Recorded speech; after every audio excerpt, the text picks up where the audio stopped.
I'm on the phone here with Stan Larimore, who is the godfather of Bitshares. Now, this, I understand, is a type of cryptocurrency, and Stan is joining us from his home near Blacksburg, Virginia, or your office, maybe both.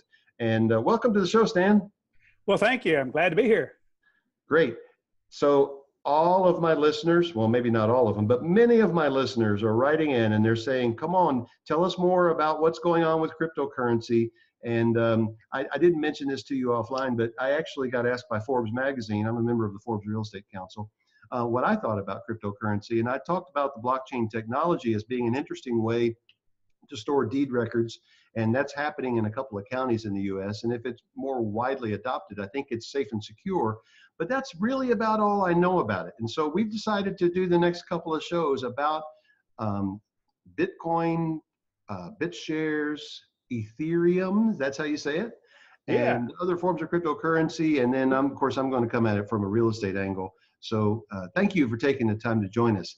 Tell us what Bitshares is all about. Well, Bitcoin is a single coin. That's the great granddaddy of them all. But there's a whole lot more you can do with the blockchain. And Bitshares is an entire unmanned company, a smart coin factory. You can make your own coins of all different types, your own Bitcoin or whatever you want to call it. And it's also an exchange, so you can get the benefits of trading your coin against other people on a market with no middleman. That's interesting. Now, okay, now you're going to have to back up because some of us are a little slow in the uptake. I'm thinking, is this just a hobby? No, very serious business. Yeah, I thought I knew the answer to that, but you know, if you're just, you know, it's almost like swapping Pokemon cards or something. If you're talking about creating your own Bitcoin and then swapping it around, how do you establish any kind of value? Well, there's two sources of value. Everyone usually starts out with pretty much zero value, and then people speculate on them and compete to buy them. And as they compete, of course, it pushes buying pressure on it, makes the price go up a little bit. And if it's got a utility, which is it does something that people want, and they need the coin in order to get the benefits of the utility, then there's that kind of demand. And Okay. The true art of this type of business is to generate demand for your particular digital currency or blockchain-based system. All right, so give me an example of how somebody's made this work. Well, I guess Bitcoin was the first one, and the guy that created it, Satoshi Nakamoto, made the general speculation of, this could be used as a currency today. It's just a little accounting ledger that keeps track of who owns which token, but he said it could be a currency. And so a few geeks started speculating on it and saying, well, if it's going to be a currency, maybe I want some. I'll tell you what, I'll give you a penny for 100 of them. And today it's probably worth over $1,000 or $10,000 a coin. Yeah. How did we get between the two? It's because people found out that it had utility. You could send value from one side of the planet to the other, generally in about an hour. And so they started using it for that, and people speculated, wow, this could be the real global currency. I want some now. And so the combination of speculation and utility is what has made it what it is today. All right. Now, I understand there are dozens, maybe hundreds of different types of cryptocurrency out there. Yeah, they started out being pretty much just copies of Bitcoin. Someone says, wow, Bitcoin got valuable. Why don't I copy the code? It's available for free. I'll change the name from Bitcoin to Litecoin, and maybe I'll make a couple little tweaks to the code and launch it. And then someone else came along, and before you knew, there were hundreds. And then the Bitcoin 2.0 came along, that movement about in 2013, of people putting other functions on it. We suggested, in fact, we're the first to suggest that you could put a whole company on the blockchain and let it provide whatever services that company was. And that just started a Cambrian explosion of different applications. Okay, so that's just is bringing up one question after another. I'm still thinking, you're saying value comes from utility and demand. Is that right? Yep. Or let's put it this way, it comes from demand that's either based on utility or speculation. Okay, all right. But let's just say, if I were to go out right now and create let's just say I went to the Bitshares factory, your Hmm. unmanned factory, and I created a new coin, and let's call it Flip Coin, since this is flipping America. Okay. Is there one called Flip Coin? There probably is, because there's one of everything by now, but I haven't looked. I have to look and see. All right. So, and you can use Flip Coin to pay for unlimited 24/7 access to my program. I know that would create a storm of demand all across the country, and I'm saying that with a big smile on my face. But all right. So, how long would it take me to create this coin? Using BitShares about 10 minutes. Wow. And then um, how long would it take me to, or how would I approach trying to drive interest in it? Well, yeah, you hit the nail right on the head. You tell people, hey, unlimited access to my program. Now, if you put out 1 billion coins and you have 1 million listeners, that's not going to be too valuable. But if you have 1 million listeners and only 1,000 coins, then they might fight over them. And that's what you want to get, is a situation where people are competing to get the coin and then bidding up the price. I read an article early on in this process about mining for Bitcoin. I mean, this was a couple of years ago, about how you could go through a process and you could mine for Bitcoin. And I read the article and I thought, well, that doesn't sound too complicated, but it does sound a little time consuming. Somebody's going to probably write a program to automate this. Did people actually do that?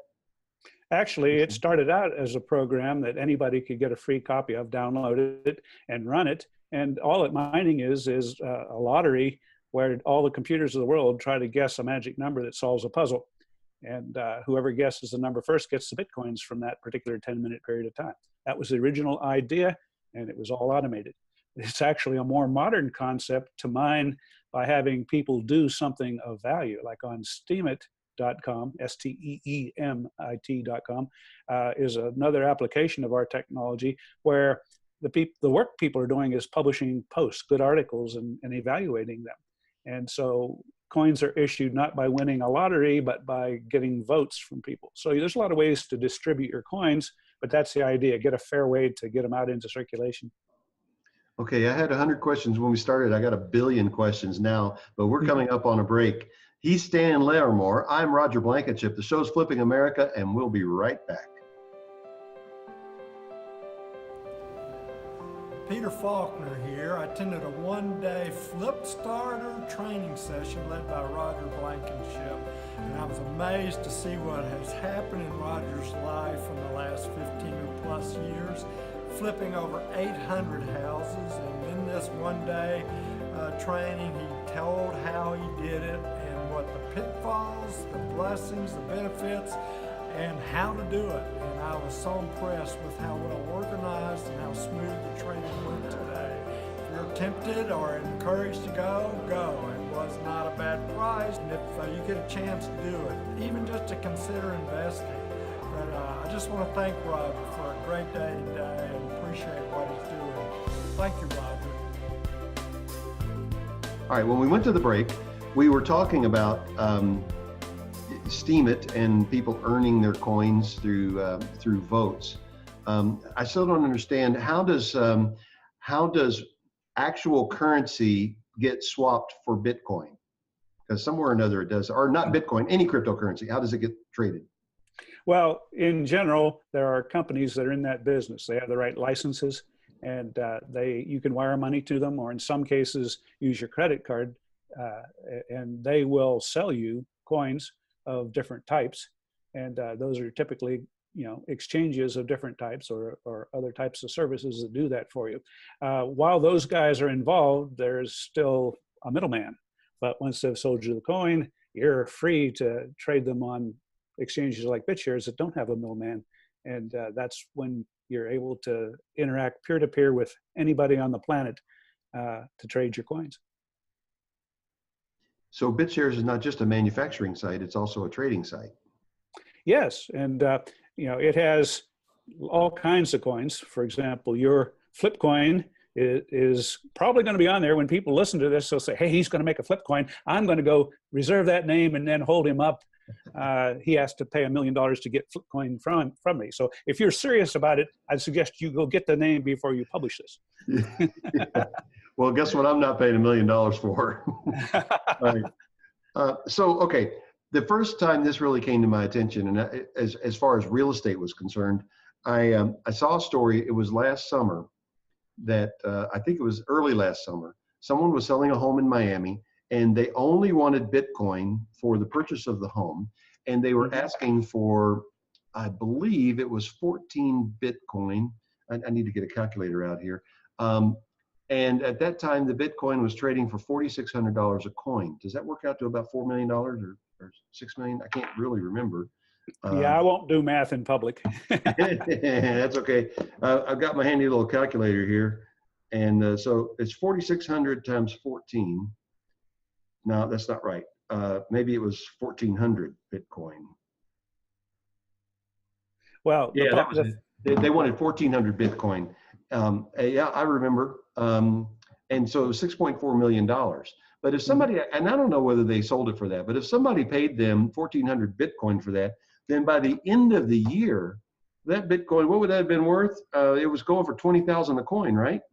Yeah, at its peak, almost 20,000 a coin. And when the year started, it was about, a couple thousand per coin. So that's a pretty good rate of return for a year. Yeah.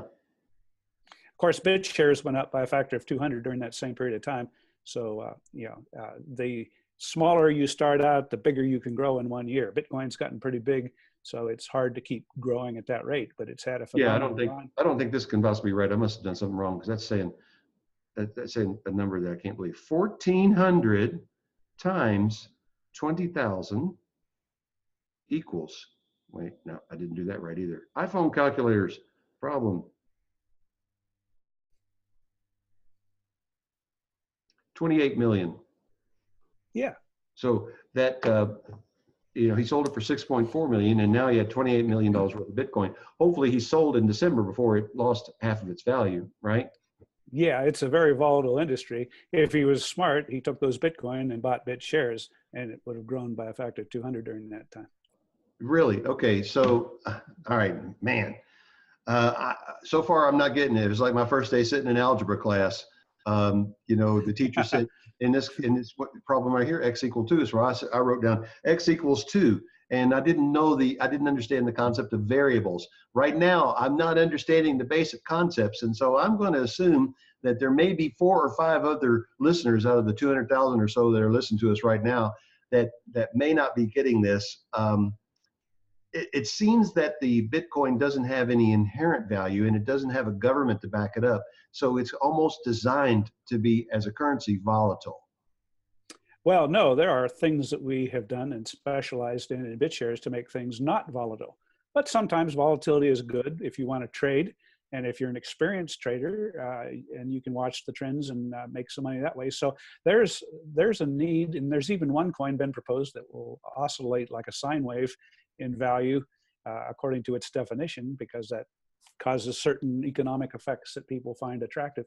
So you can get almost any kind of coin and design it to do almost anything you want, either be very stable or very volatile. Wow. I don't even know what to say. So, well, you said that it wasn't backed by anything. I'm going to claim it's backed by the best thing. Okay. So people say a lot, and by the way, a lot of gold bugs are starting to come around to understand this, because, the first thing is the worst currency is one that's backed by a government, because governments can cheat and they can print money, or they can do worse things like hand it off to a private banking consortium and let them print money. So I won't get started on the nature of our existing money system. It's ridiculous. Henry Ford said if Americans knew how their money was handled, they'd have a revolution by morning. So, let's not pick on our government, but it's the worst example. Another much better example is something that is backed by gold, a reputable gold dealer, or a reputable mint or something. If you can trade your digital coin for a real gold coin reliably all the time, then that makes it a pretty attractive little product. But even better than, yeah, we're doing that. It's called the Quint. There's a gold depository out in Salt Lake City called United Precious Metals Association that we're partnered with. And they are the ones that got gold made legal tender again in the state of Utah. And so we've teamed with them to produce a number of digital coins that are backed by actual gold coins, silver coins, et cetera, in their depository. I've been there. I've seen the safe deep underground. And that's going to be probably a pretty popular product coming out privately this month and to the public in the next few months. Okay. So you said, and was that the best thing you said? No. Then you get to, you get to see. Here's the problem. That is a super highly reputable group of people out in Utah, and but they could get hit by a meteorite, right? Yeah. Okay. So there's a counterparty risk that something bad could happen to them. A nuke could fall out of the sky on their building. Who knows? So with digital currencies that are backed by ownership of the currency system, then it's like owning Apple stock. And everybody would say, well, Apple stock has value. Okay, well, why can't stock in an unmanned company have value? And so if you have a coin based on the value of an unmanned company that's providing a service that's in demand, then there's no middleman, and you've got something backed by real utility in a real living, breathing organism. All right, we're going to come back to this in just a minute, but we've got to go to a break. We'll be right back. My name's Pat K. Wood, and I'm from Cleveland, Tennessee, and I've been doing some flipping since about March of this year, and had started with a national program that was very expensive. I've spent today with Roger Blankenship learning about his program, and boy, do I wish I had met Roger first. He has a clear, concise program and many tools that are going to be very helpful in starting and managing a program, and the mentorship and leadership and coaching that he's offering are invaluable. Thank you so much, Roger, for your time and sharing with us. And we are back. I'm Roger Blankenship. He's Stan Larimore. He's the Godfather of Bitshares. And we're talking about cryptocurrency. And I'm trying to get to the bottom of it, but it's pretty deep water. So we're working our way here. But I want to take this minute and get to know Stan a little bit. Probably when you were a kid, you didn't sit in school on career day and say, when I grow up, I want to be the inventor of a computer-based currency or a technology that allows people to do whatever it is we're doing with cryptocurrency and blockchain. When you were a little kid, what did you want to be when you grew up? An inventor. That's exactly what. I didn't know what I was going to invent, but I wanted to invent. I had all the chemistry sets and erector sets and all that stuff. And I spent the first 36 years of my career developing unmanned air, ground, sea, and space vehicles, Mars rovers, little airplanes you could shoot out of a 5-inch Navy gun, backpackable helicopters, all kinds of interesting projects. Then I guess you went to school and got some training in engineering. Oh yeah, I got a master's degree in electrical engineering. I taught rocket science at the Air Force Academy, and then had a real good time for 36 years inventing things or leading teams of people to invent things. And then my son is who invented Bitshares. And when he got some funding from a Chinese investor, he asked me to come out of retirement and essentially help run the company for him while he led the engineering team that developed Bitshares. And since then, he's gone on to do Steemit. Now he's working on something called EOS, which is like an operating system on which you can build blockchains and expand them to infinite speed and capacity and bandwidth. Wow, there's so much going on here. It's like when I walk into the coffee shop with my wife, and there's 45 different varieties and 30 things you can put in it. And it's such a language unto its own. I don't even know what to order. I don't drink coffee anyway. They say it stunts your growth. But this is the same kind of thing, because everything that you say makes me have questions. So as a practical matter, let's just say, for example, I wanted to, oh, wait a minute, I didn't finish asking about you personally, Stan. Your son's involved in this company now, and you've done what you were created for, what you were intended to do all your life, and you've been involved in this now. And so this thing is your baby, and is BitShares a publicly traded company? Yes and no. It's not what you would think of, or the government would think of as a Not on the publicly stock traded. exchange. No, but it does have utility tokens that are used to regulate the trading environment of the coin factory, and those are trading publicly right now every day. It's Really? over $1 billion market cap on that particular coin alone, and then built into it are hundreds of other coins that add up to pretty nice market cap. All right. So what's the website for BitShares? Bitshares.org is the place where you can go get the straight up stuff, download a wallet and that sort of thing. And Billion Hero Campaign is a place where you can get a little training and make a game out of learning about it. BillionHeroCampaign.com. Say that again. BillionHeroCampaign.com. That's where we have a lot of celebrities competing to win $1 billion. We donated $1 million, and we think that BitShares will do what Bitcoin did and grow by a factor of 1,000 over the next few years. And when that $1 million we donated becomes $1 billion, we'll give it to the 12 leading good causes that are led by celebrities. You have the father of a University of Georgia running back on that website. Yes, we do. Evander Holyfield. Yeah. Holyfield. And so that's good. You know, his son's a running back for Georgia. I don't know if you do that, but actually he's a very good running back, but he was behind a couple of really good players this year. But this is not a show about sports and football. All right. So if someone wanted to, like me, maybe get a little bit more acquainted with this whole thing, we should start with BillionHeroCampaign.com. Yeah, we designed that as a place where you can get very easy help starting, getting your BitShares account, getting a few play money you can play around with for free, and learn about how to get other tokens that are out there that are all kinds. There's just everything out there. So you can explore all of that. And while you're at it, you can vote for which of the projects out there you'd like to have us give some of that money to. Okay. And so somebody is going to earn $1 billion here? Well, we'll break that $1 billion up into 12 prizes. First place is 300 million, and last 12th place is 10 million. And what are the criteria for that? What you said you have some competing for it? Yeah. People who come in and play the game are taught different ways that they can earn points by learning about different things, and those points can be applied as votes to who gets the big prize. So if you're a smart guy like Evander, you're going to have all your supporters and friends and fans calling in to vote for your project. And his project is a good one, global disaster preparedness, not just relief. He wants to build, as BitShares grows, he wants to build an endowment of his own, just like the one that I just told you about that grows to $1 billion. He wants to raise $1 million and grow it to $1 billion and use it for disaster preparedness.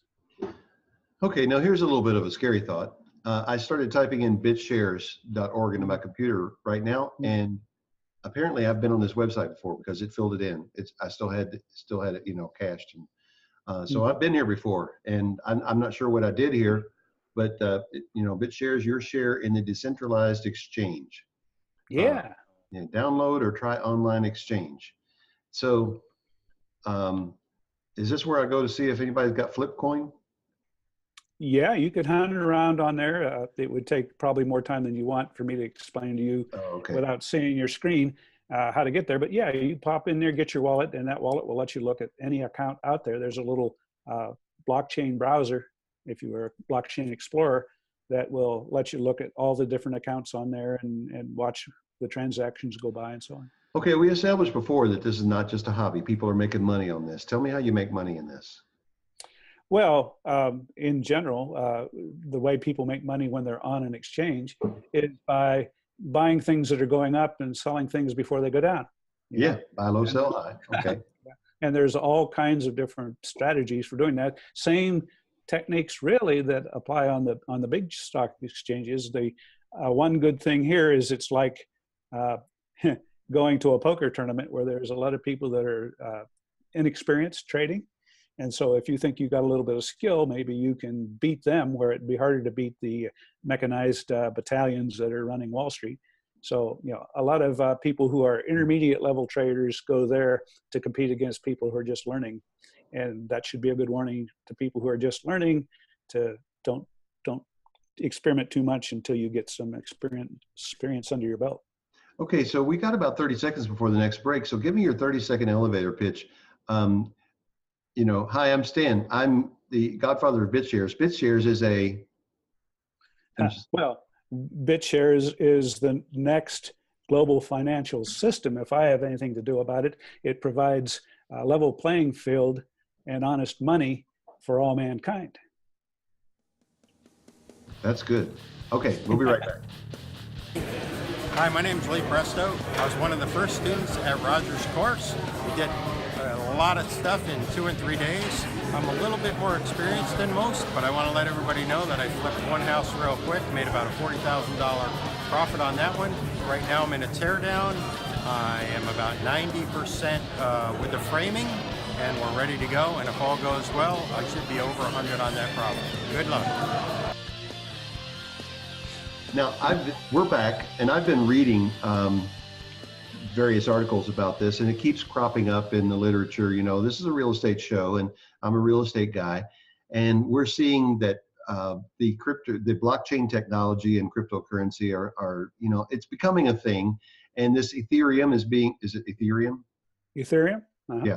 It's being used a lot in Southeast Asia, particularly Korea, to buy real estate. And last week we featured a story on our show about Bitcoin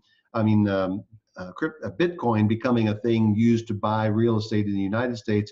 And the authors of the article expressed some concern that drug traffickers would use this currency as a money laundering scheme. And that was a kind of dismissed by some others that were commenting in the article. And then there is some speculation that people who live in countries that have currency controls, like China, or countries that are under sanctions, like Iran or Venezuela, they may be able to get on the blockchain and use cryptocurrency to invest in real estate here in the United States and at least protect their money and get them out of those economies. And I saw all of that, and my very limited understanding of this technology is I think there's a transparency here that probably is going to work against anyone trying to launder money through it. Maybe you can speak to that. But I also have some speculation, and it's just pure speculation on my part, that the Chinese government and the Iranian government, the other currency-controlled countries, will find a way to stop their people for putting money into cryptocurrency. And right now, I don't understand how I put money into cryptocurrency. So, there's three things right there. But let's start with the money laundering thing. Yeah, that's really not a serious issue. First off, a suitcase full of $100 bills is a pretty good way to transport money around. And so anything that they... Until you try to do something with it. If you try to do something with it, like any transaction that's over $10,000 creates a trigger and paperwork that has to be sent to the IRS. Like if you to a bank or try to use it to buy properties at the courthouse auctions, where I've seen people try to use cash there, and there's paperwork involved. Yeah, that's certainly true, and that's what the government views currencies as, first and foremost, a control system. Okay, and that's a good thing if you had honest government. But as we see, we don't have honest government. You just think of the scandals that are out there and the dirty tricks being played. The news headlines, even involving the FBI, are very concerning. Dirty tricks played by the IRS on certain special interest groups.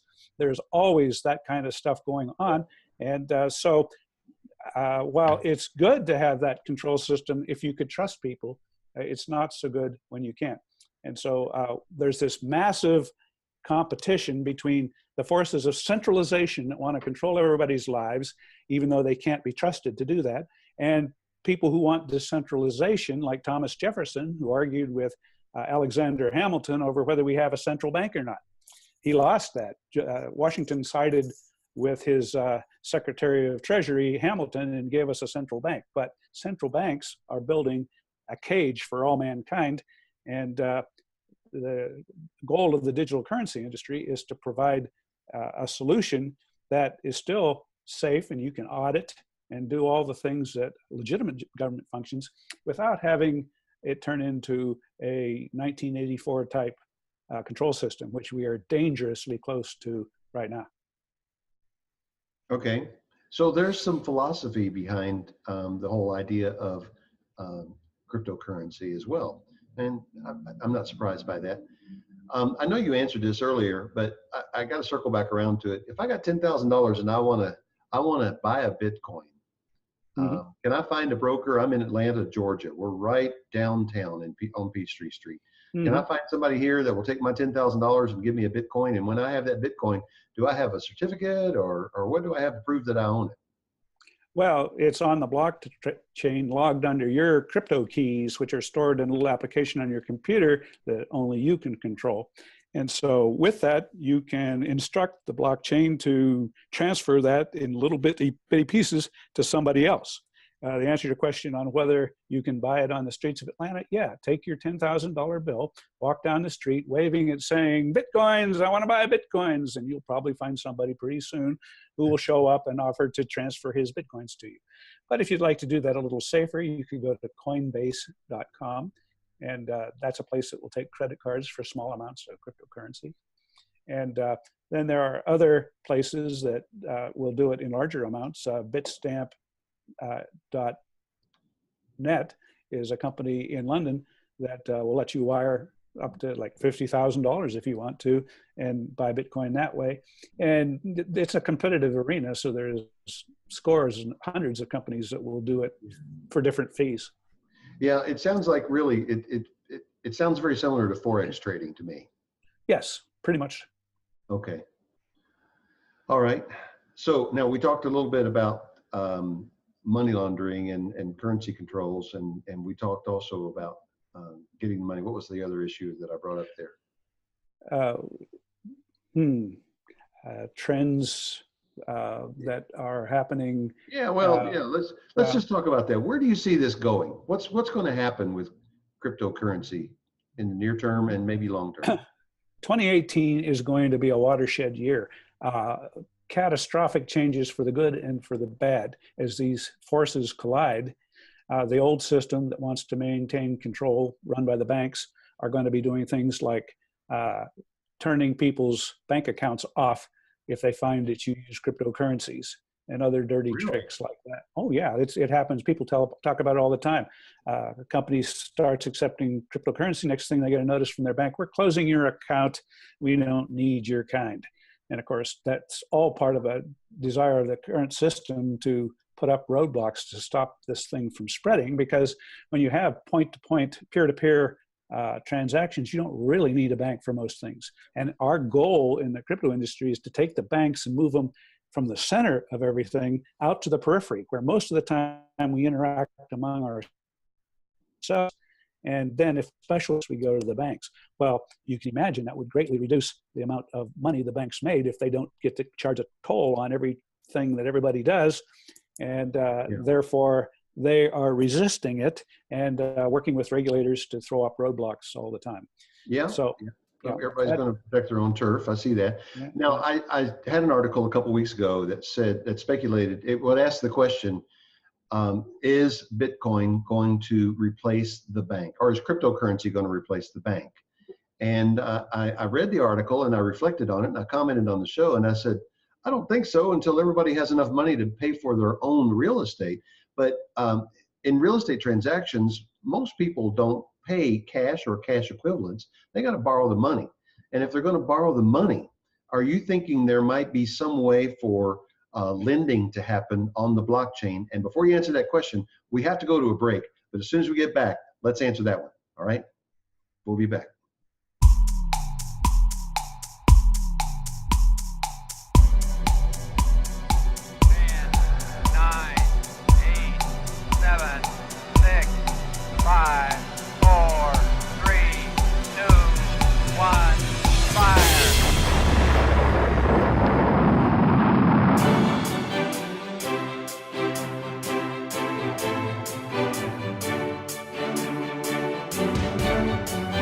Hey, I'm Roger Blankenship, the Flipping America guy. I'm excited to talk to you about Flip Starter. It's our one-day speed course on learning how to flip houses. You're not going to believe everything you're going to learn in one day. We're going to start right on time, we'll end right on time, and we're going to cram a lot of information in there in the meantime.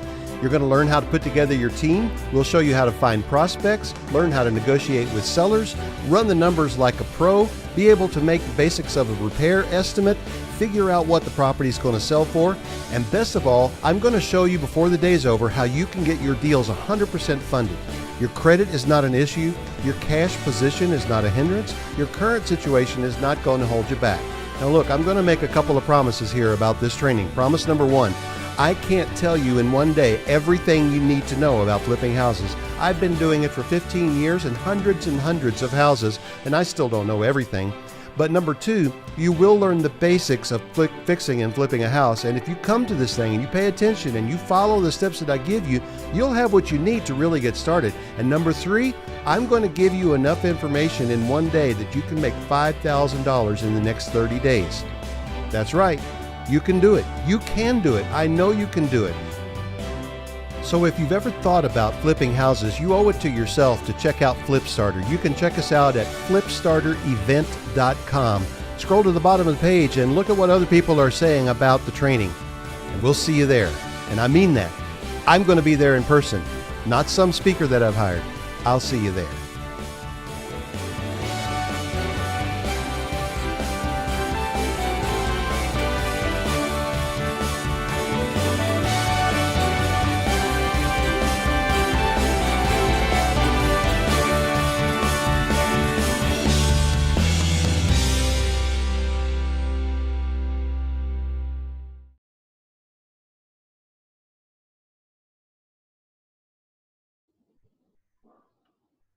And we are back. I'm Roger Blankenship. He's Stan Larimore, and this is the show Flipping America. And I teach people how to make money in real estate. And today we're learning a little bit about making money on the blockchain.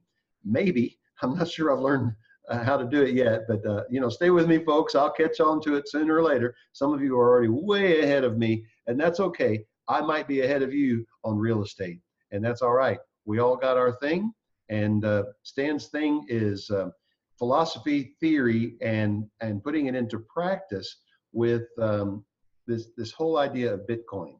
So the question before we went to break is, do you see some sort of mechanism being set up or coming down the road where lending will happen on the blockchain? Yeah, there's already people out there doing it, micro lending. The challenge, of course, is if you lend somebody, you usually want some form of collateral. Unsecured loans on the blockchain, piece of cake. If you want to secure the loan, you need to lock up something else on the blockchain. And that's something Bitshares does, by the way. If I've got a pile of Bitshares sitting in my wallet, I can borrow up to half the value by telling the blockchain, here's my collateral, just like the deed to my house. Hold it for me and lend me a new coin, which could be a dollar equivalent or other specialty coins. And I can go spend that on a new car or a new business or whatever. And then I don't have to pay it off. I don't have to pay interest. It's just something that I've provided a collateralized asset and spend it. But if I ever want to unlock my collateral, then I have to go buy one of those coins off the market and pay off the loan. And now I've liquidated it. But it's pretty powerful, because so I'm thinking if you think that it's ready to go down, you can put it up as collateral, get the money, and then sit there for a minute, watch it go down, and then come back and buy it back in at a lower price, sort of like a put option or something. Well, yeah, the way you would do it is basically if you want to protection against a downturn, you hopefully have bought some of these market pegged assets is what they're called on Bitshares. And then those will keep you at the value of $1 or CNY or euro or something else, even if the rest of the market is falling. If you think it's going to go up, then that's the time you want to lock up some of your collateral, let it appreciate while you borrow against it, and go buy something else. And now you've got two things appreciating, hopefully, if you were smart. You've got the thing you bought and the thing you borrowed against. Okay. Right. And you can do those things, but it's, it can work like leverage, and it'll either double your profits or double your losses. Yeah. Yeah, and folks, here at Flipping America, we do not recommend that you borrow money or even cryptocurrency to buy a car. Yep. Go out there and buy yourself an asset that's going to throw off cash flow, and use that cash to pay for your vehicle, and preferably save up the cash. And if you're going to buy something depreciating, pay for it that way. And you think, well, I don't have enough money to buy a Mercedes like you, Mr. Flipping America guy. I say to you, that's okay. I've driven plenty of Toyotas and Hondas and other vehicles, 10-year-old Buicks, whatever you got to do. But so you get a little wallet and you get some cryptocurrency in your wallet, and you're on Bitshares and you've got something there. You can put it up for collateral, and it's 50% of value. Is that right? Is that what you said? You can borrow, yeah, because you can borrow up to 50% of the value of what you locked up. Yeah. Turn that into cash and buy yourself a property that you can fix up and flip, and then, buy back in if you want to. All right, but with the volatility, now let's talk a little bit about where you see this going. And I want to thank you, Stan, for taking the time to explain this to a slow learner like me. But where do you see the values going, and do you see this becoming a little bit more, I guess the word I'm looking for is efficient, where it's a little bit more predictable about what's happening with the value of the various currencies like Bitcoin? Yeah, not Bitcoin. It is one of the classes that floats and has volatility as people speculate on its value. And when they hear about it in the news, they go buy it and the price goes up.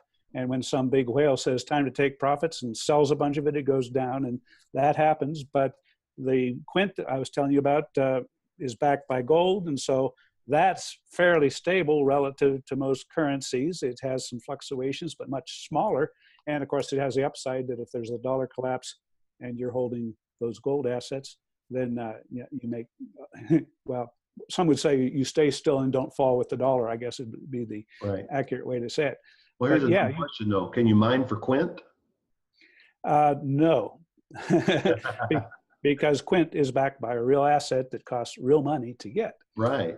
But the only things you can mine for are new coins entering circulation, which is inflation, and Bitcoin does have inflation. That it gradually puts about I think 12.5 new Bitcoins every 10 minutes into circulation. But the demand has grown so much faster than the supply that hasn't hurt it. But it could if they printed too many Bitcoins at one time. All right, and those Bitcoins are being made by the guy in Japan? No, they're made by the network. It's all these cryptocurrency networks are run by trusty robots that have the same software, and they check each other. And the program in that software determines how each coin operates. They can be different. In the case of Bitcoin, they allow each 10-minute period of time to issue 12.5 new coins. In Bitshares, we don't have inflation. It's got a fixed number of coins out there. I guess you could say that when we pay the different computer operators out there subsistence amount to run their coin, that when they go spend them, that does increase the value a little bit, but every time a transaction occurs, the fees go back to pay that back. So as long as the company is doing more business than it costs to run its nodes, it's making a profit and deflationary. Interesting. So is there a human involved in determining, let's just stay with Bitcoin for a second, is there a human involved in determining, or can they change the number or frequency of coins that get released every 10 minutes? In general, no. Although there is a way for that to happen. The only thing that is ironclad is whatever piece of software over 51% of the nodes pick to operate, that's going to be the law. So if you happen to have more voting power than everybody else, you could change it. And but other than that, it's really considered negative. And if you ever did that, you'd damage the brand name of Bitcoin, which is supposed to be stable. Yeah, you'd be flooding the market, I guess. Mm-hmm. Okay, wow, it's a brave new world out there. All right, hold on through this break if you don't mind, Stan. I've got a few more questions for you. Actually, I've got a bunch more questions for you, but we'll see how many more. If you can give us a little bit more of your time. No problem. Yeah, we appreciate it. Hold on. So we're talking about the renovation you did. in Macon, on River North Boulevard. Yeah. Right. And that was by far one of the best renovations I've ever seen. Really? On a house in Macon, Georgia. That's It was great. an outstanding renovation. It was very Thank good. you. Y'all, it was first class, high quality, and y'all did stuff that a lot of people don't do. Yeah, you know how small that kitchen was Right. with the orange That was countertops? gorgeous. And the idea to pull that Y'all wall ripped it out, out, opened that wall up. that made the house, didn't it? Y'all did a lot of great stuff. Great Thanks. stuff. Good renovation. All right, thank you.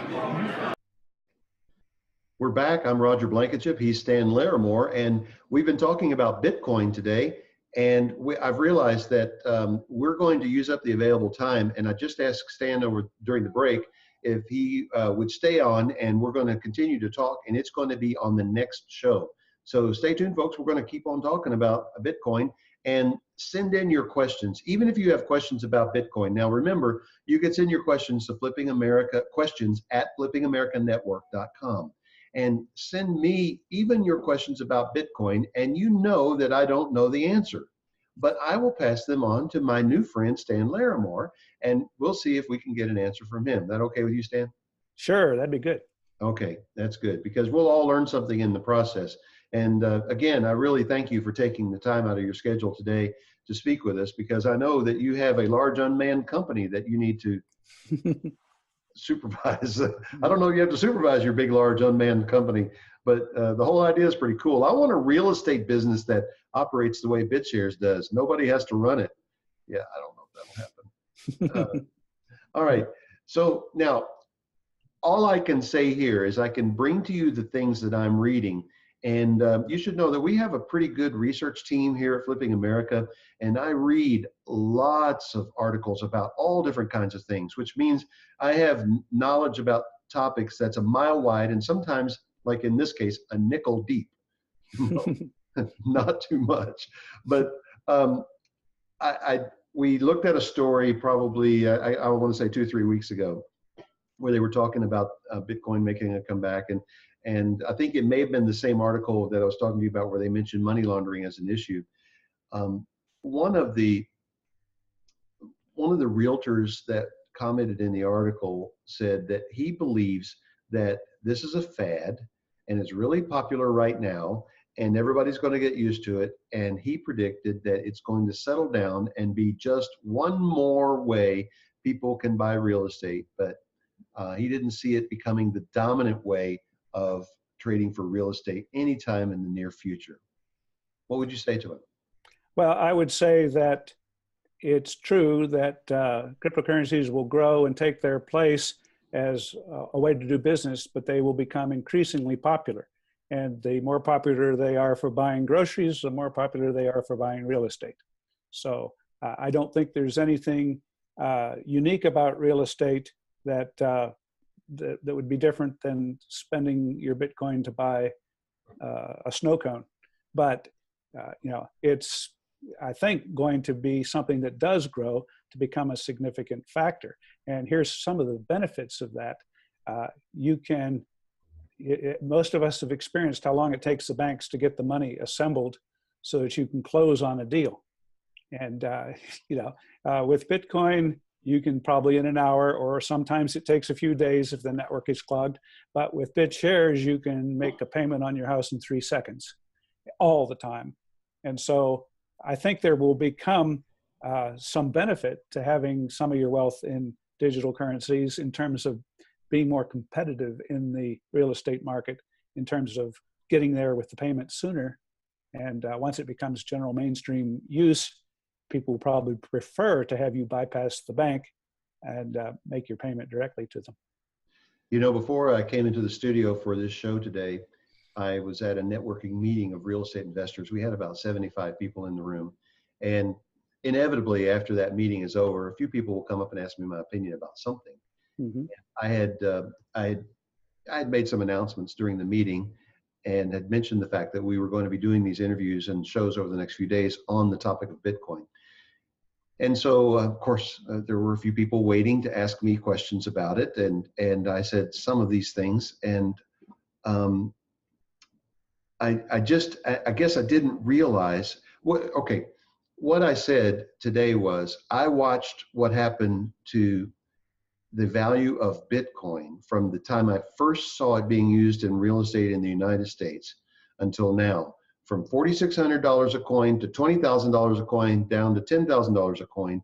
And there are people out there there's a company out there that's saying, buy Bitcoin and hold it while you look for real estate. Then you can use the money to pay for it. And given that volatility, that doesn't seem wise to me. No, I would disagree with that argument because it's just as likely to go down as up in any given period of time. And that's what I'm saying. If it goes down, man, so maybe the dollar isn't the greatest thing, and it's one of the most stable currencies in the world, and so it's not without its risk, but it's pretty low risk, in the whole scope of things. And if you buy Bitcoin, you're just buying into some volatility that's scary for me. And people think that what I do is full of risk, buying in real estate, but I'm not a real estate speculator, and I'm kind of risk averse actually, because we control a lot of the so-called variables. We understand what a property is going to sell for before we ever buy it, and we know exactly what we're going to do to get that value there, and that informs what we're going to offer on it. It's silly. It doesn't work anything like they do on TV, where they buy a house and then they fix it all up, and then they bring a realtor in there and say, now what am I going to sell for? That's dumb. We don't do that. And we don't buy in the path of progress and hope that appreciation will somehow make our investments worth more. That's not how you make a living in this business either. I understand all of that. So when we start thinking about Bitcoin, and I made a note during the break to circle back around to the banks. We all can fairly accuse the banks of being big and evil and insensitive and uncaring about their customers. But behind all of that, the people behind the major national banks, there's some pretty smart people there. Now, when I look at some of the things they do with real estate, I think they're dumb as a hammer. But they've got to be pretty smart. And I think that somewhere somebody is thinking, we're not going to beat this, so let's get out ahead of it. And what do you think about the possibility of banks getting involved in trading cryptocurrencies in the future? Oh, yeah, I think they're already starting to do that kind of thing. Different mainstream people, I think they just opened a futures market for Bitcoin recently, which probably caused a crash due to their ability to manipulate things. They drove it up the price in December and crashed it in January. So yeah, smart, but not necessarily interested in our best interests. Oh, so yeah, they'll be pushing and pulling on the system, trying to restrict it, raise barriers to entry by making draconian regulations that prevent the little guy from getting on board without coming up with first $500,000 to go get permission from the authorities, which are not really the government. It's a private organization that does this kind of licensing. And so they don't want to let go of that type of control, and will do whatever they can to restrict the newbies from coming in. And so that's going to be part of the competition that happens in the coming year. I noted that there were 12 congressmen from Wyoming who are proposing that the federal government keep its hands off of cryptocurrencies and let them be regulated by the states, so that you can have a little more laboratories of democracy. And so, yeah, and that brings up another question, but we're going to have to get to it on the next show. All right. Hey, folks, This has been Stan Larimore. I know you appreciate him. Before we sign off today, Stan, do you have a way for people to contact you that you prefer? Give an email address or however you want people to reach you. Yeah, I think a good place to do it is just go to billionherocampaign.com and get engaged there. There's information on how to reach people and so on. Okay. And if you have questions about Bitshares or cryptocurrency or the blockchain, you can send them to questions@flippingamericanetwork.com. And we'll make sure that even if we don't have the answer, we'll get them answered. That's all we have time for on this interview today, but we're going to continue with Stan on our very next show. So folks, we'll see you soon on that.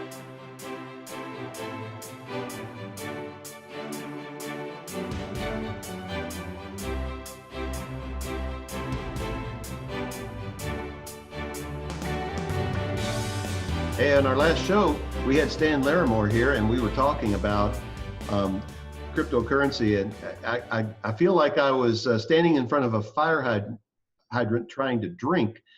So much information, so much terminology, and so many things to know. And I have to tell you, Stan, I'm more interested in this than I was before we started. So I think good job. Well, thank you.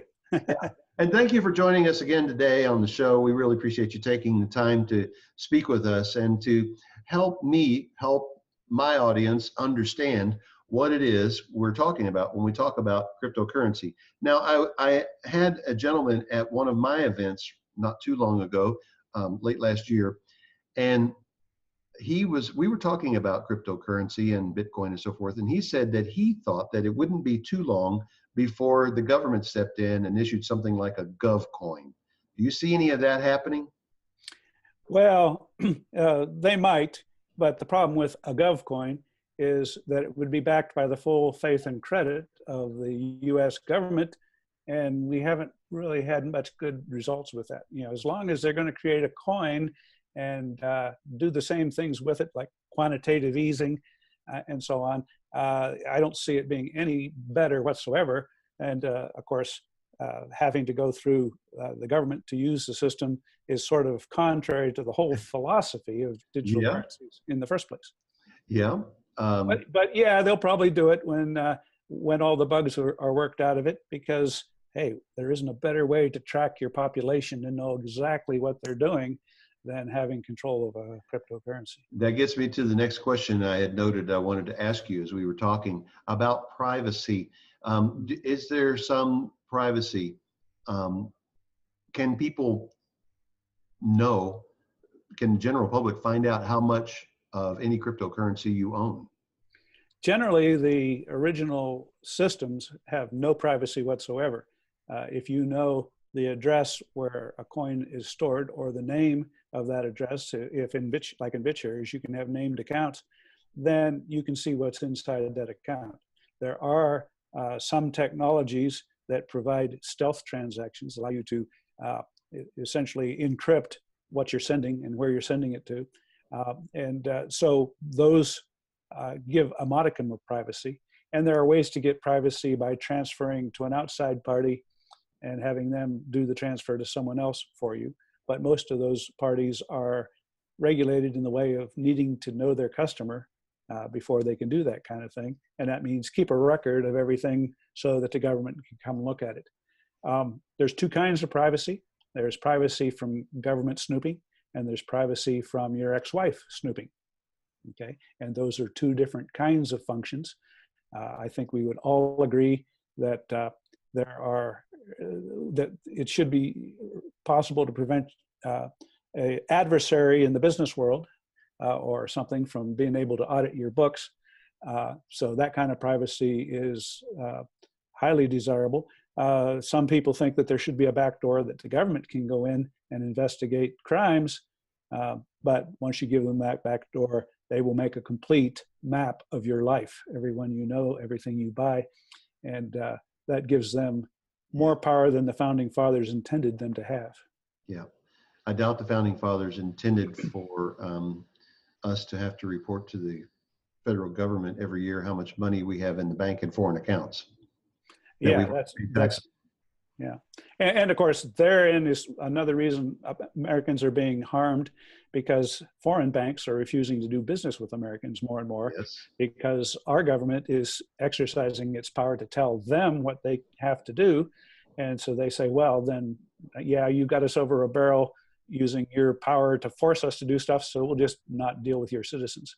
So, yeah, that's something Americans are experiencing more. Oh, yeah. Yeah, you're talking to a guy who's read the books on dual citizenship and looking for different options that way. You know, and I'm not looking to avoid paying taxes and being a citizen in my country. I am looking to minimize the amount of taxes that I pay, and I also want to minimize the interference from the government. But even more than the government, I'm more concerned. You know, one of the things that we engage in as real estate investors is it's asset protection. And we build entity structures and things like that to protect ourselves and our families and the things that we've worked hard for from people that would steal it from us because there are, let's face it, there are people out there who are professional ankle breakers. They'll come on your property and they'll fall and they'll actually break a bone just so they can sue you and get one of these personal injury attorneys to come after you for one thing or another. And I know a number of real estate investors who have been, victimized this way. And so privacy is very important to us. None of us want anyone to know how many properties we own or what our entity names are even. All of my entities are now done by a registered agent, and my name doesn't appear anywhere on the records. Now, I still have some legacy stuff back before I knew what I know now. But, you're talking to a man who is broke. I got no money, I got no assets, I got no nothing. And I don't want to get involved in the blockchain and have it all out there for everybody to see. Mm-hmm. Yeah, that's true. And you can certainly do that.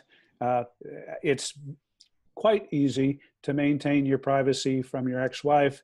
I don't think it's practical to maintain privacy from the government, because here's what you can do. You can create an account under any arbitrary name you want, Daffy Duck, and then you can go do business as Daffy Duck, and you can keep your assets there. No one knows who holds the key to the account Daffy Duck.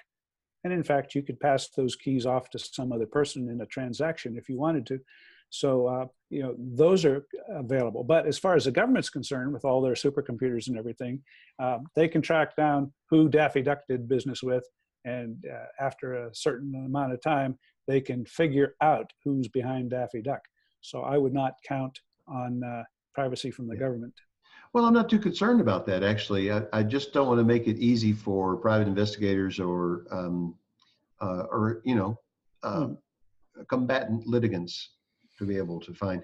So if you have your wallet named Daffy Duck, can you have another one named Daisy Duke and another one named I just make up something, Bugs Bunny? Yep. You can have multiple wallets. You sure can. You can have as many as you need.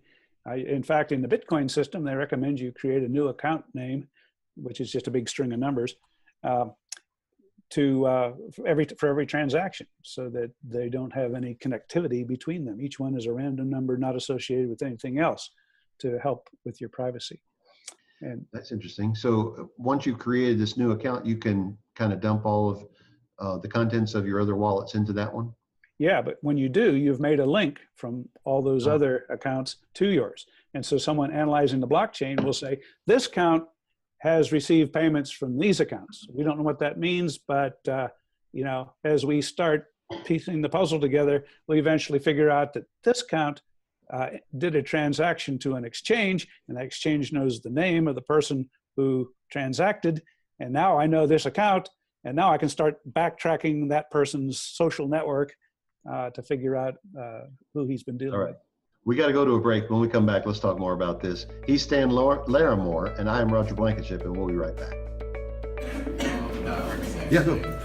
Hi, my name is Glenn. I'm a business owner here in Atlanta. I came to Flipping America and spent the weekend with Roger. Just learned a whole lot of different things that I didn't know. Learned how to flip houses, learned how to make money in real estate. I learned how to hire contractors. Not only did we get a big overview, but we got into the nitty-gritty details of really understanding how to make money in real estate. It was an education that I wish I would have given to Roger before I gave to the University of Georgia. Pretty powerful. It's actionable information. I can go out tomorrow and start making money with what I learned here today or over the weekend. Absolutely. Hey, I am the Flipping America guy, and I teach people how to make money in real estate. And we're focusing on this cryptocurrency thing for this show, the last show, this show, and probably the next show or two, because we want to get to the bottom of this to help you know when and whether cryptocurrency is right for you in your investment in real estate. So I know I've asked a lot of questions, and as an investor myself and taking into consideration the privacy, we're talking about it in terms of a cryptocurrency, but I know the blockchain technology can store other types of information. Is that accessible to the ordinary user?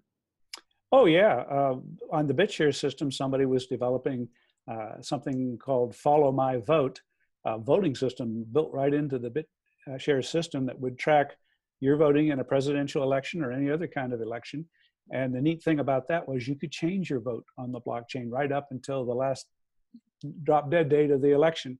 So if your favorite candidate looked like they were going to drop out, you could pull your vote back from that candidate and give it to a new candidate. So over time, you are still participating in the election clear up to the very end. And then at that very last second, everybody changes their vote and a surprise outcome. But you have tracking polls that are also perfectly accurate and auditable, no hanging chads. So it was a beautiful system, but it was too trustworthy and too honest and too new to be actually adopted. And so that little company went out of business before they could actually sell it to a government and get it going. They were trying to get a government to use that as the way people voted in the election? Yeah, all over the world. They had contacts with different things and support from some political parties. The Pirate Party in Europe was arguing or trying to get certain European companies to adopt that voting system. It would have been beautiful because it would have given people so much more control over their vote, exquisite control, and they'd know their vote had counted. And nobody had stuffed a ballot box. Yeah, I was going to ask, does it do anything to make sure that every person gets only one vote? Yeah, every voter would register the account name under which they were going to vote, and but the system would hide, just like tearing off the number off of your ballot, so that after you voted, you wouldn't know where it came from, but you would know. You would be the only person from registering more than once. Well, that would depend on the government system that was wrapped around it. Certainly, they had a KYC AML, that know your customer type function built in, where when you registered, you'd show your ID and other things like that, and that would allow you to validate. That was their solution, but other governments could require other things. Okay, let's talk some more about what this is going to do practically for those of us on the street. I know you're in the middle of it and you see a lot of the activity. Most of, I'd say probably most Americans and the vast majority of the people even listening to the show haven't really felt any impact from this at all. They've heard about it, and they know that we're talking about it now, but how is it going to directly impact our lives in 2018? Well, I would say the long-term vision is a little different than 2018. Okay. You can get by without knowing about it in 2018. Although if you know about it, you might profit from that knowledge.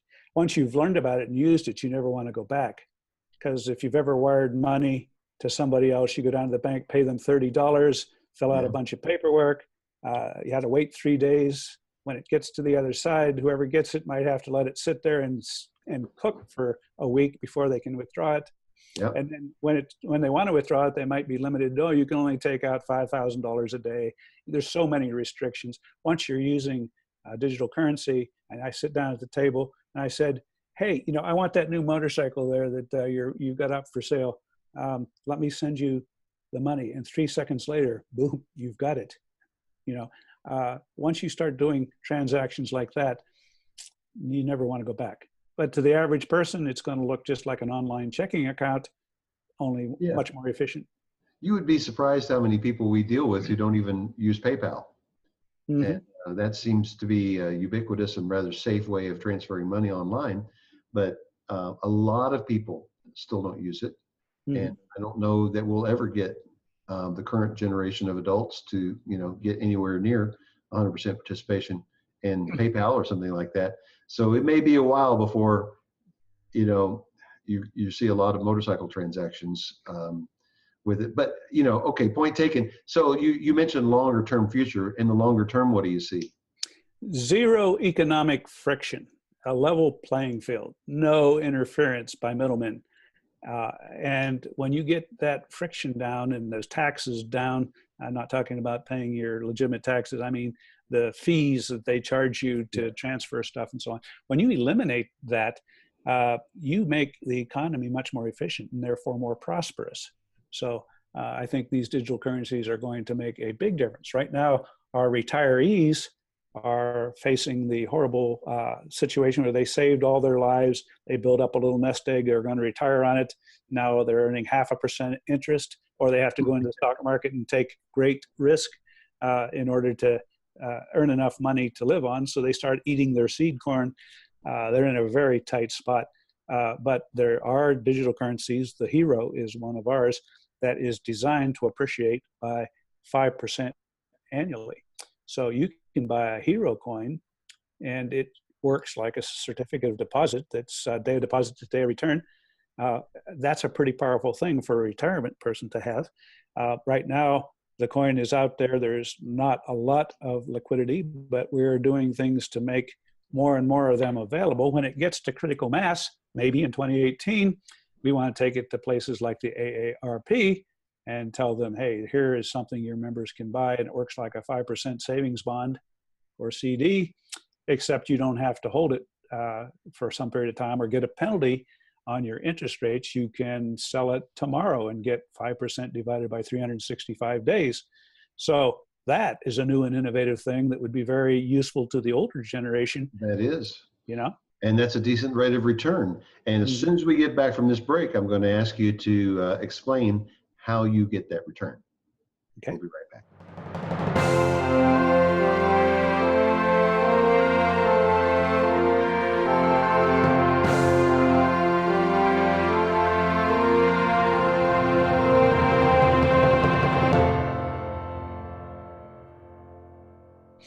Right before we went to the break, we were talking about the Hero, which is a specific type of cryptocurrency designed to bring a 5% annualized return, or APR.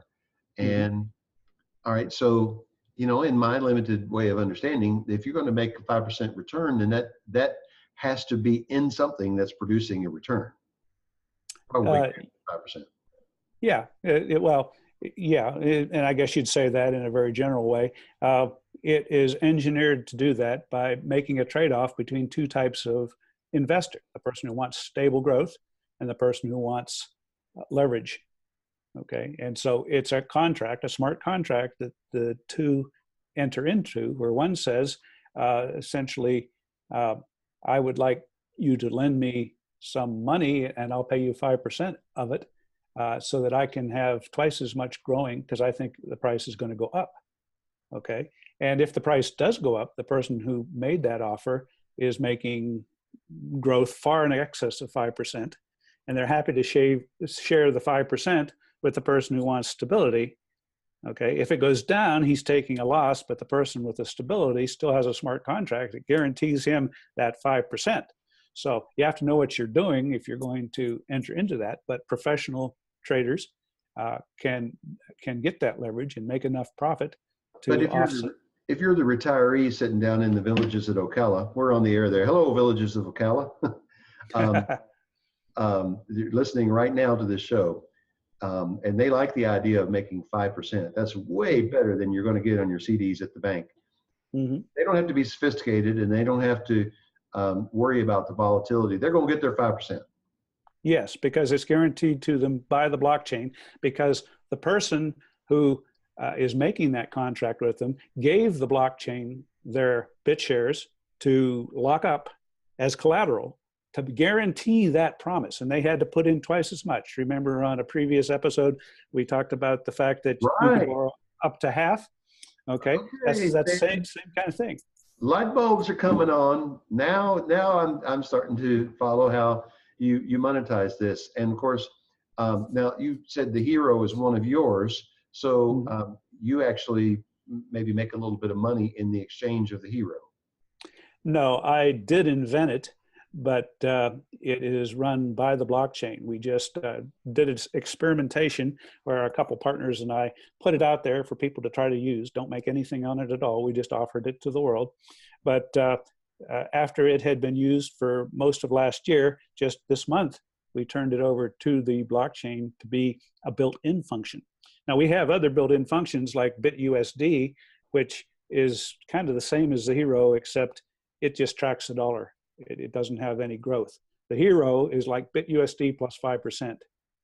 And the only other difference about the Hero is that just to make a subtle point, the Hero is defined as the value of the US dollar in 1913 plus 5%. Okay, so while the dollar is decaying down to like 2 cents since the Federal Reserve took over control of managing our money, the Hero which started out equal to a 1913 dollar, is been growing, and it's worth 160 some dollars today. Okay, because 5% every year since 1913 means a huge positive return for people instead of the hidden taxes of the current monetary policy. And so we plot the growth of the Hero against the decay of the dollar and make our subtle point. So here's a lesson, yeah, and I got the point. But here's a lesson, my friends. If you want to get involved in some kind of a smart investment, I think maybe you should listen to a former rocket scientist, right? Yeah, don't trust those guys. Well, I kind of combine the lines. It's one of my standard jokes. Hey, everybody ought to get involved in real estate investing because it's not rocket surgery. And yeah, and I also say, hey, if a moron like me can do it, anybody can do it. So it's not that tough. But this isn't rocket science. But what you're doing sounds a little bit more complicated. And it sounds like the people who are on the other end of that, who are guaranteeing that rate that's going to bring 5%, they've got to be a little bit more sophisticated. But what I want to focus on, I don't want to get into your business too much, Stan, but I'm sure that your motives are not completely altruistic in this. You make a little bit of money somehow in this, don't you? Well, when we first created this thing back in 1913, there was one of these lotteries that, mining essentially. And I went out and I bought, I think, 40 little Mac Minis and had them all set up there, burning electricity and heating my house with them, mining the initial set of coins. And everybody else had the same fair chance to mine until the big mining houses in China came on board, and then they sucked up all the rest. And it was only profitable for me to mine for about 3 weeks. Then everybody turned off their computers because the big guys had horned in on it and grabbed them all. But that's how we started introduced it into circulation. And of course, the big guys who grabbed the rest of them turned around and sold them into the marketplace. We went through a period of several years where things were at a very low price, less than a penny. So there was lots of chances for everybody out there to speculate, learn about it, buy them for essentially dirt cheap from those miners or from other people at the time. So it all sorted out to where BitShares has one of the absolute best distributions out there, fairest in terms of everybody having had a chance. And then this year it caught fire and grew from less than a penny clear up to 90 cents at Christmas time. And of course, when the Bitcoin system crashed back down by half, it pulled us down by a similar amount. But that's still not bad for 1 year. Yeah. Okay. So you're not monetizing individual transactions. You're just going based on the value of BitShares itself. Yeah. I mean, I have no control over the BitShares system. It's a decentralized autonomous company. It's owned by the people who own BitShares. Okay. So yeah, the BitShares I was able to mine are there as part of my voting rights, but other than my ability to vote like anybody else, it's no different. And so I don't, if I were to tell the BitShares community to do something, I assure you they would tell me to pound sand. Okay. So I might have a little bit of influence in terms of saying, hey guys, why don't you take this Hero coin? It's proven itself. Why don't you adopt it? And maybe they'll do something like that if it's in their best interest. But that's about the influence I've got. All right, folks, let's give those websites out again. Bitshares.org.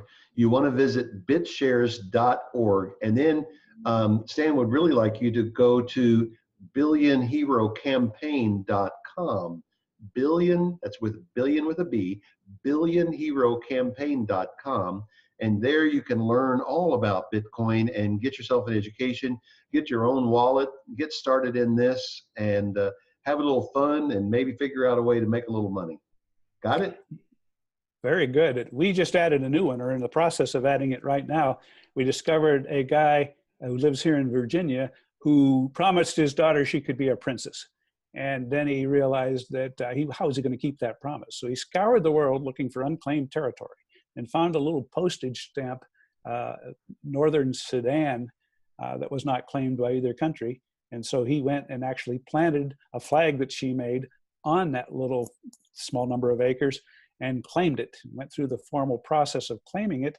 And now he's working to install our R&D center there, and he's looking and soliciting for contributions to it. So we said, that's a good cause. So we're going to donate to him a free listing on the Billion Hero campaign, where people can vote for his project if they like it, and we'll post his video that talks all about it. And he can compete for one of our $1 billion worth of prizes. And who knows, if enough people vote for it and like his plans, he could be one of the winners. Otherwise, it might be Evander Holyfield or any one of a number of other people you can see there. Okay. Well, that's good. Stan, thank you again for taking time for 2 days. We appreciate your time and this education in the cryptocurrency and blockchain and all of the coins and the different possibilities and so forth. It's endless, and I know I'm going to be, my mind's going to be buzzing on this for a little while. I really do appreciate you joining us. Thank you again. It's been my pleasure.